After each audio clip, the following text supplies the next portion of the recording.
Ahmpy got banned. There is a clip in the reacts that says Ahmpy banned. I'm assuming it's fake.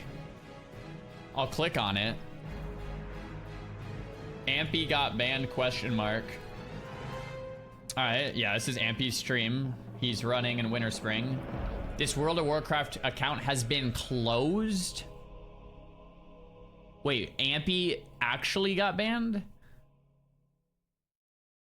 He got banned because he played for 30 hours straight, so they assumed it was a bot, but now he's unbanned. Ahmpy's going so hard, they flag him for botting, and he goes like, yo, no, Blizzard, actually, I've actually been playing for 30 hours straight. I'm not a bot. My name is Ahmpy. Unbelievable, man. This guy's nuts. Like, what? Who gets banned for playing for too long legitimately? This is insane. 30-hour straight session gets banned for botting. Nope, it's just Ahmpy, boys. All right, he's almost back to 60. He's literally gonna beat me to 60 again. Unbelievable. Unbelievable.